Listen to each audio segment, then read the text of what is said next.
Jeremy Clarkson has landed in America for England's World Cup campaign, and within minutes, he was already taking aim at almost everything around him. American beer? Terrible. Calling football soccer? Absolutely not. Hydration breaks? Don't even get him started. But behind the classic Clarkson ranting, there is real excitement. Because tonight in Boston, Clarkson is preparing to watch England try to move one step closer to the knockout stages against Ghana. And for a man who has seen decades of England heartbreak, hope, frustration, and near misses, this World Cup feels different.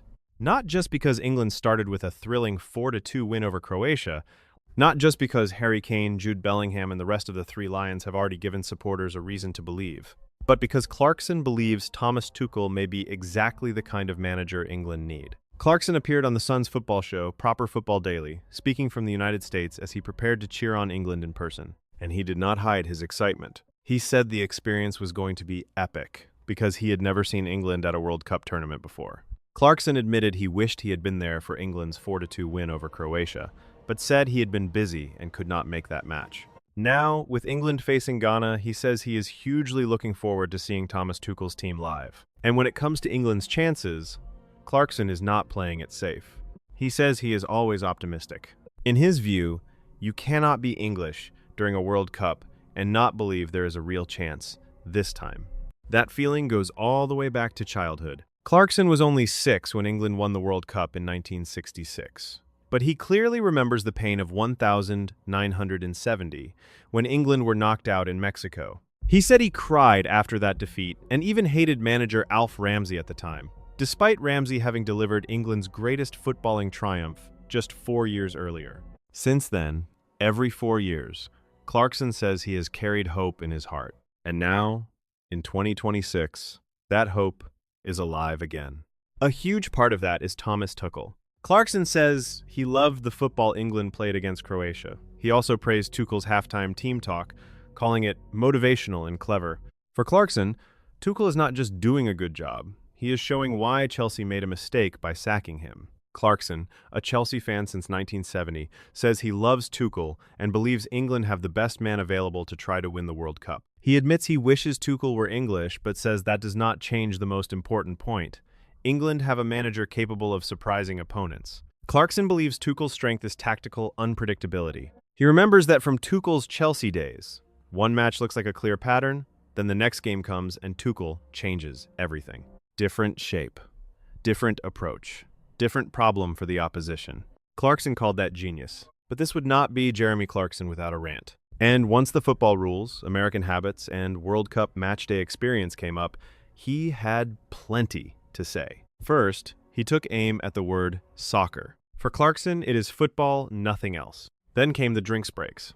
With hydration stoppages appearing during this World Cup, Clarkson made it very clear he is not a fan. He also reacted to the new rule that saw Paraguay star Miguel Almirón sent off for covering his mouth while talking. Clarkson said that if he had gone to sleep 5 years ago and then woken up to see a referee checking a screen before sending someone off for speaking with his mouth covered, he would wonder what had happened to football. And then came the line that summed up his mood. Hydration breaks? Don't get him started.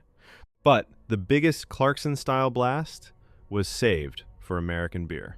As part owner of British beer brand Hawkstone, Clarkson did not hold back. He called American beer terrible and joked that he would simply have to muddle through with whatever weak drink was available at the stadium. He also revealed that British Airways is now serving Hawkstone on its flights, something he said came after he noticed the airline claimed to support British farms while serving a foreign lager. Clarkson said words were exchanged, and now Hawkstone is on board. That mix of football, national pride, British beer, and irritation at modern rules made the interview pure Clarkson. But there was also a more personal note. Clarkson's prostate cancer diagnosis was recently revealed in an episode of Clarkson's Farm, filmed a year ago. He has since thanked supporters for their messages and gifts. He said he is fine because he got tested, and made clear how important that test was. Without it, he said, he might still be unaware of how far the illness had spread. So as Clarkson prepares to watch England in Boston, this is more than just another celebrity football appearance. It is a man who has followed England's World Cup story for most of his life, now watching another chapter unfold with hope, nerves, and plenty of strong opinions. England now stand on the edge of another major step.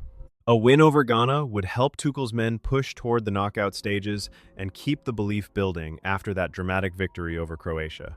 The fans are already singing. Wonderwall has become part of the mood around the team, with Tuchel himself backing the song as a brilliant anthem and saying the connection between players and supporters means a lot. Kane, Bellingham, and the squad have already shared that moment with fans.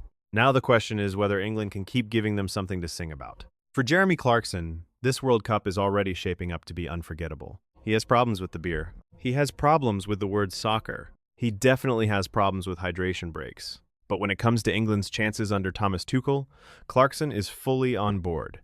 After decades of waiting, hoping, and hurting, he believes England really might have a chance this time. And tonight in Boston, as England face Ghana, Clarkson will be watching like every other fan, impatient, emotional, opinionated, and desperate to see the Three Lions take one more step toward history.